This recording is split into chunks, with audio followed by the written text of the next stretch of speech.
Buenas noches, este es Más Periodismo, el programa de Joaquín Morales Solá. Hoy Joaquín no va a estar con nosotros, pero como otras ocasiones estamos con Paz Rodríguez Niel. Paz, buenas noches. Buenas noches, Florencia, buenas noches, ¿cómo están? Y todo el equipo completo para contarles la última información, la mejor información. Hoy por mi lado yo te diría casi que voy a estar callada toda la noche.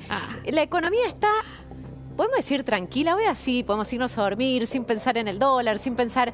Te diría que viene todo bastante bien, viene lo bueno, pero hay un tembladeral judicial, temas judiciales, obviamente a la cabeza de todo esto está el caso Españolo, que no es solo Españolo, acá es una casta, la palabra precisa de la casta, una casta, diría, de la política, del mundo empresario, del submundo, que evidentemente empieza a salir a la luz con una cantidad de movimientos más que turbios. Paz, vos sabés más que nadie, ahora sí me callo la boca y te doy el lugar. Muchísima información en el día de hoy. Lo primero que hay que decir, a esta altura todos lo sabemos, es que hoy declaró finalmente Españolo, el hombre de los audios, o ahora deberíamos decir de los supuestos audios, porque Españolo juega a no decir demasiado. Su abogado está diciendo que en realidad fueron adulterados, manipulados, editados esos audios, pero ya los audios de algún modo fueron quedando atrás.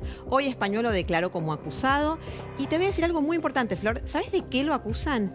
De haber sido jefe u organizador de la asociación ilícita que habría existido dentro de Andis. O sea, perdón, para los que no siguen y no entienden temas judiciales, esto que vos estás planteando ahora está metido hasta acá arriba. La máxima responsabilidad, porque a ver, hoy esta noche lo vamos a desarrollar un poco más y vamos a contar cómo funcionaban estas presuntas bandas que estaban adentro del Andis.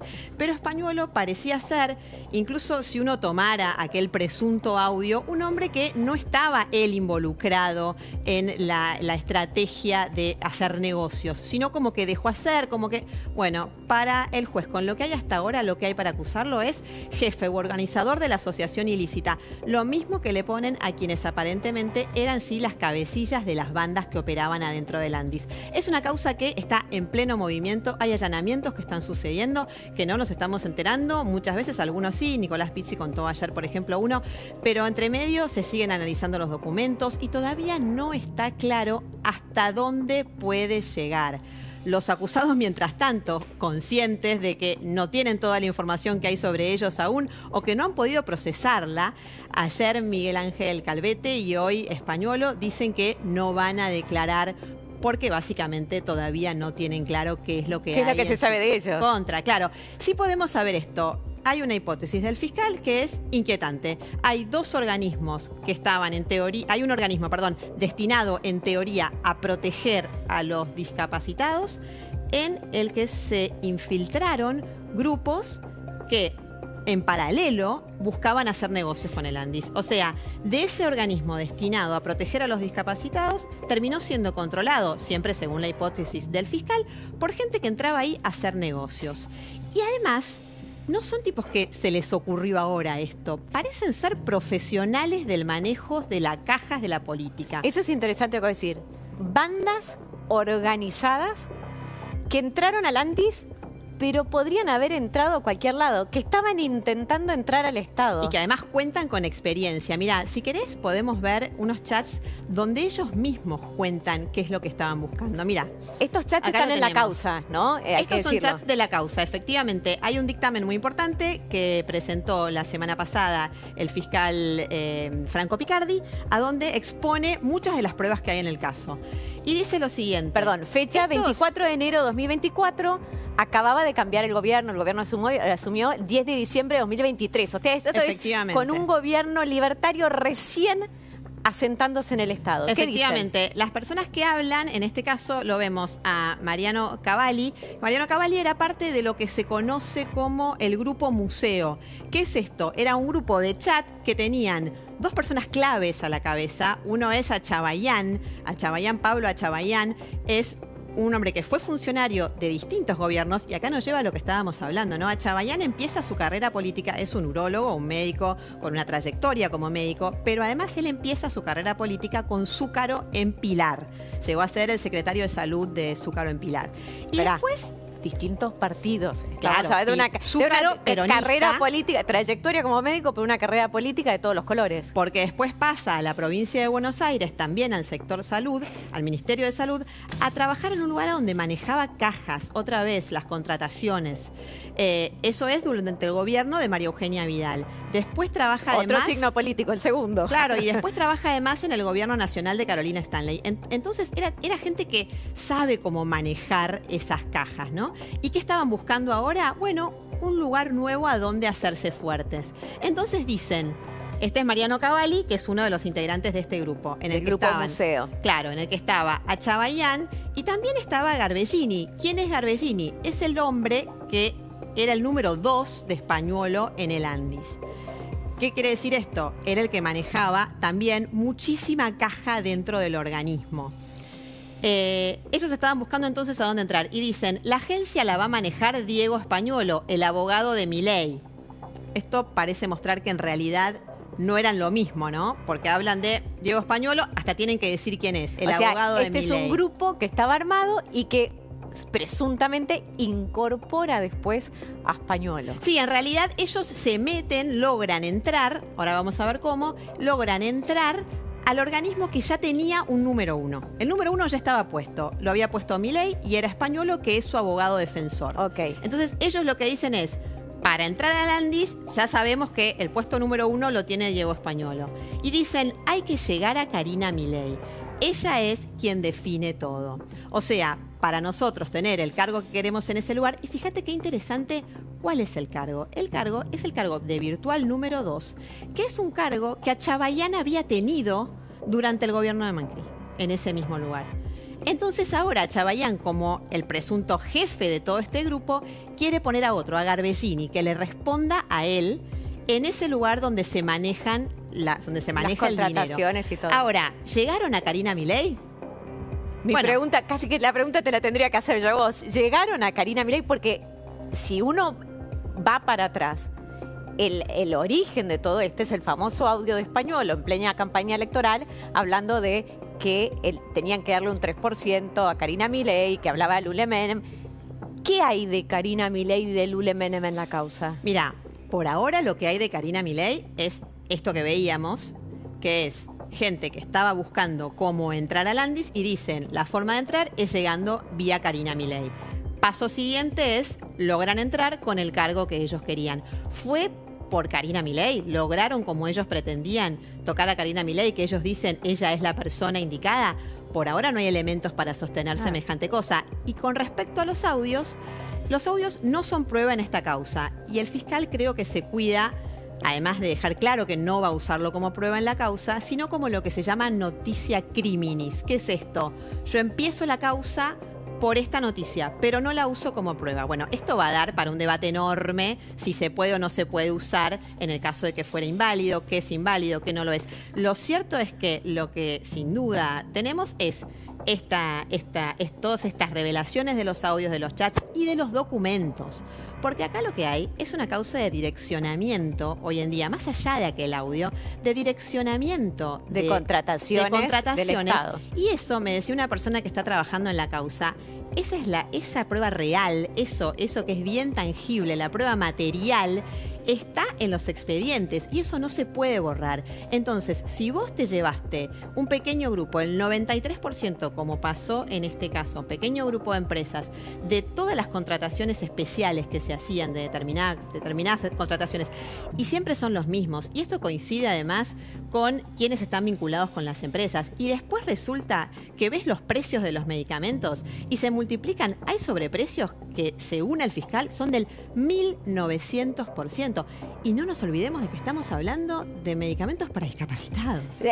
Perdón, medicamentos para discapacitados en un momento que además se estaba haciendo una revisión o un ajuste de un área, de esa área precisamente porque el argumento en gran medida era que hay una cantidad de prestaciones y de subvenciones para la discapacidad mal otorgados. Entonces estaba la agencia bajo la lupa para decir tenemos que recortar acá y al mismo tiempo la agencia que apela o que busca proteger al público tal vez más vulnerable haciendo Mira, descalabros te con quiero el mostrar presupuesto. un chat más, no sé si lo A tenemos, ver. pero si no te lo cuento, donde lo que muestra, mira, Seguro que lo tiene, Fran. ahí Acá. está, mira, ahí lo tenemos. Que lo que muestra es cuál era la intención de esta gente para entrar en el Andis o en donde fuera. Espera, yo insisto, las fechas, porque esto que habíamos comenzado diciendo, esto era una banda que boyaba por la política buscando cajas.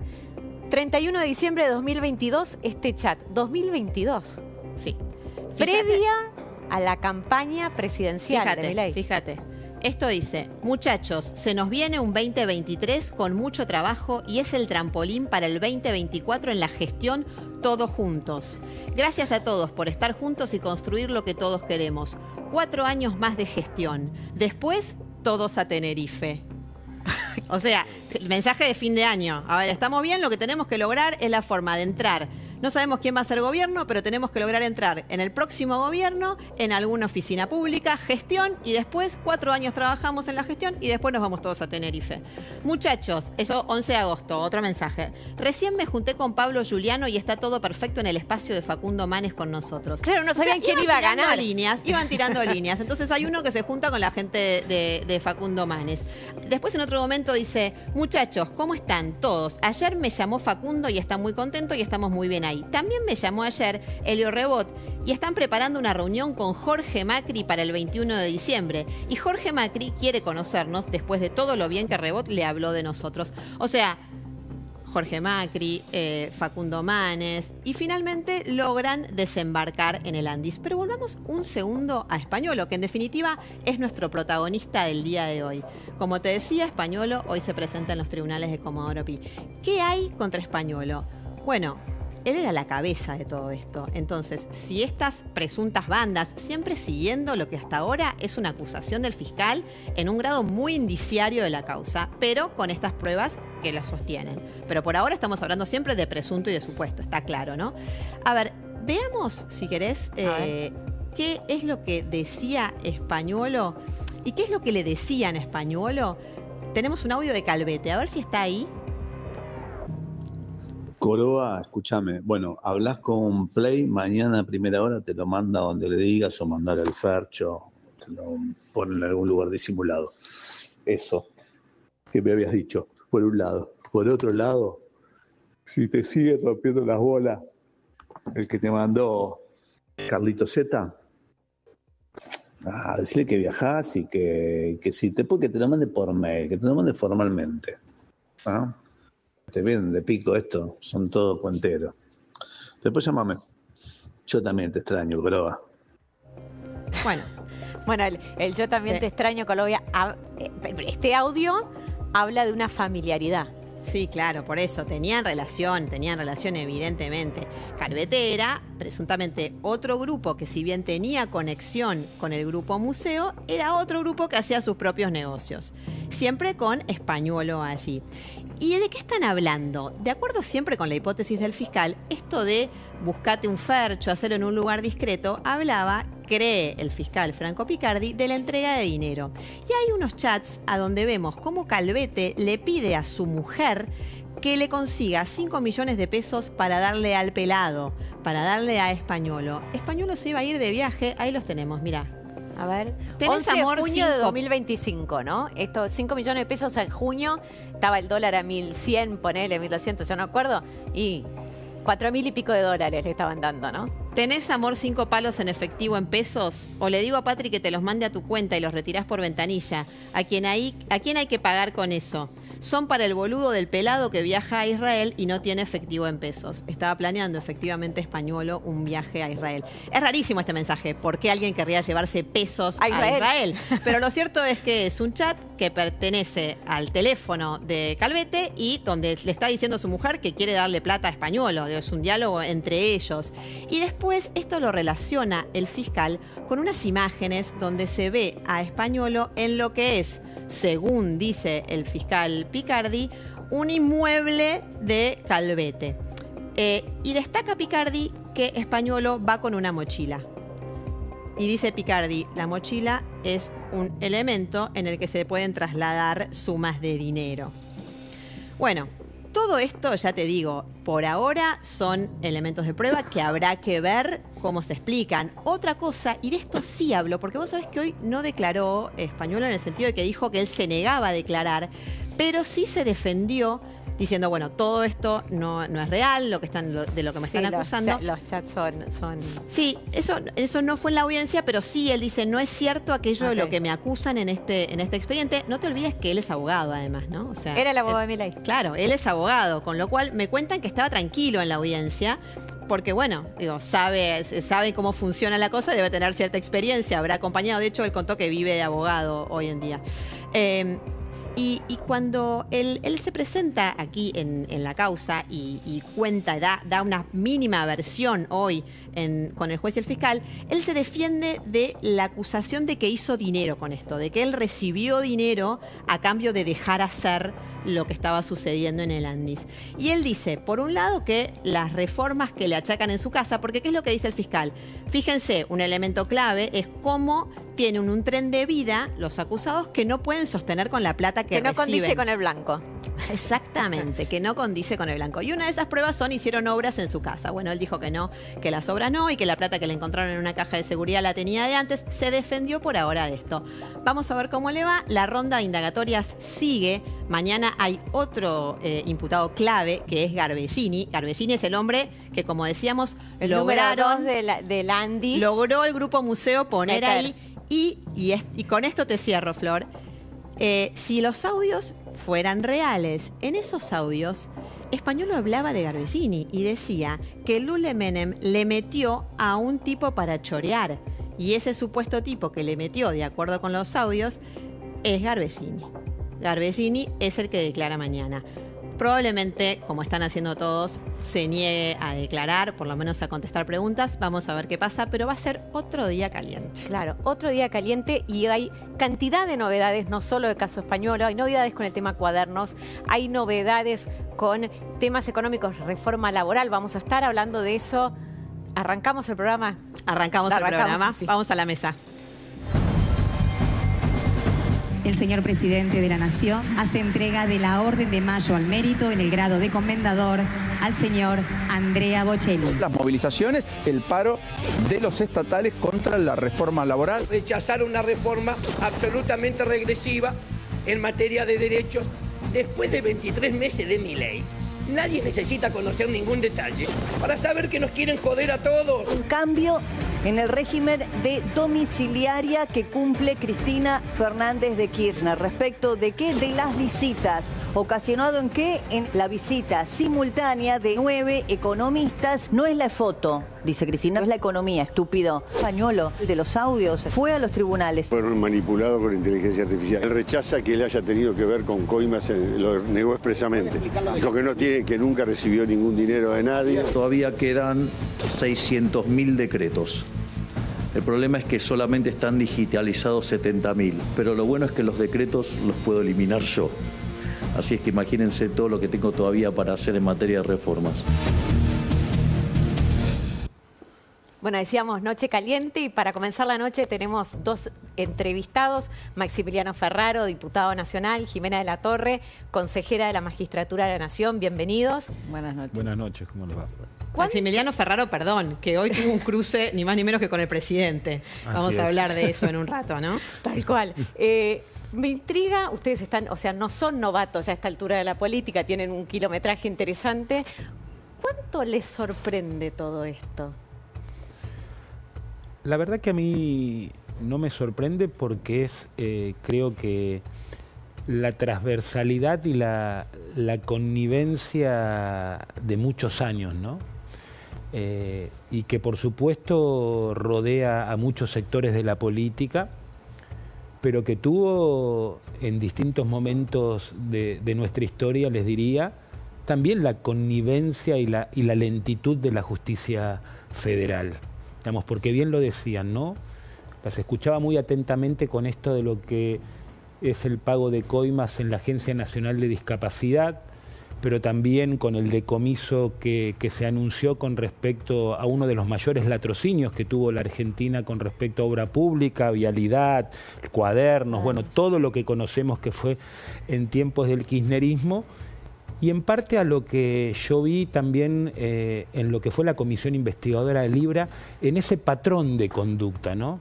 Y lo dificultoso que es investigar, denunciar y tomar decisiones cuando el poder está en el poder y que estas cosas avancen. Por eso yo en esto quiero marcar la celeridad del fiscal Picardi en cómo está llevando la situación del pago de coimas en el Andis, que todos sabíamos que en su momento eran del 5% y después del 10 de diciembre del 2023 ascendieron al 8%.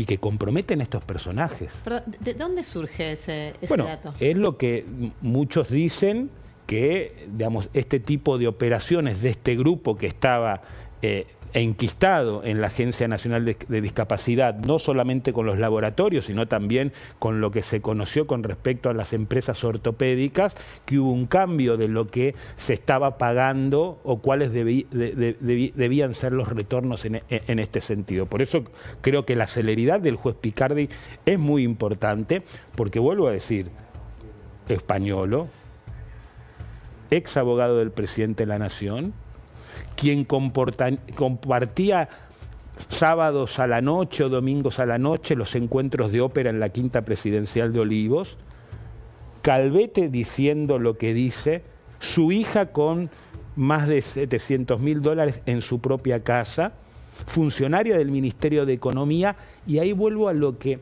creo que es un mal recurrente en la Argentina, que es esto, ¿no? La confusión entre lo público y lo privado, porque también recordemos, ¿cuál fue la primera respuesta que tuvo el presidente Milei ante la situación de la Agencia Nacional de Discapacidad?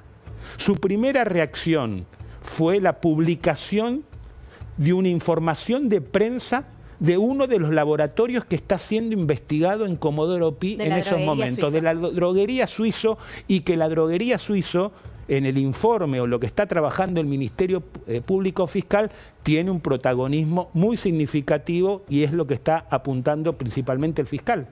Jimena. Sí, lo escuchaba a Maximiliano y pensaba en la importancia de los organismos de control, ¿no? Hoy tenemos en la AGN solo al presidente en cabeza de Olmos, pero nos faltan los 3 senadores, los 3 diputados, o sea, de los 7 miembros de la AGN tenemos uno solo. La AGN, para los que nos escuchan, para la sociedad, ¿no? Es un órgano fundamental para el control. Auditoría General de la Nación, digamos, ¿no? Claro, bueno, digo, pero es fundamental para el control de este tipo de cuestiones. Y cuando vos tenés un patrón, la verdad que es sorprendente ver cómo trascienden los distintos gobiernos y esta gente se acomoda y empieza a buscar por dónde. Me hace acordar a la serie del Lavallato, ¿no? El mecanismo. Pero la realidad es que tenemos a la UIF sin facultades de querellar, a la Oficina de Anticorrupción, a la cual también se le sacaron las facultades de querellar, a la AGN prácticamente vacía,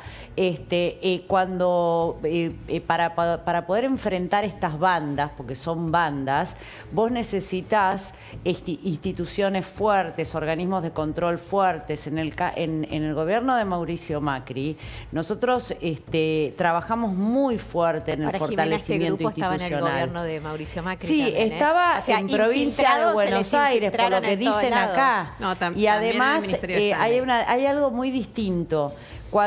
Y que acá creo que hubo también una buena reacción por parte del gobierno en algún punto, por lo menos ahora, al principio parecía que estaban como mareados, no sabían cómo reaccionar. Ahí está el retweet de Milei, o no nos olvidemos cuando se intentó la censura previa de este tema del 3% con el juez Marianello, ¿no? Pero la realidad es que frente a cualquier denuncia de corrupción, lo primero que se hizo siempre es ponerse a disposición de la justicia, apartar preventivamente a las personas involucradas y brindar toda la información necesaria y permitir sobre todo trabajar a los organismos de control.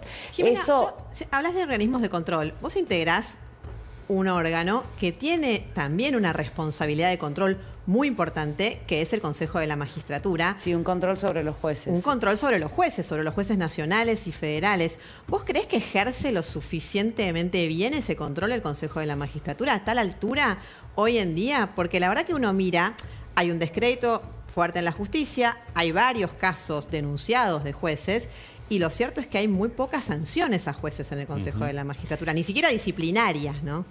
Mira, tenés situaciones, hoy lo hablaba con una colega, situaciones muy escandalosas donde realmente ahí nos hemos puesto de acuerdo, la causa Bento, donde apartamos al juez electoral de Mendoza. Sí, un montón de tiempo le llevó, de hecho fue juez electoral, Digo, cuando ya tenían hacía años la denuncia y siguió siendo juez electoral. Poderti, ¿no? con las monedas de oro, ahora estamos con el tema Salmain, pero la verdad que es bastante poco al lado de lo que vemos permanentemente.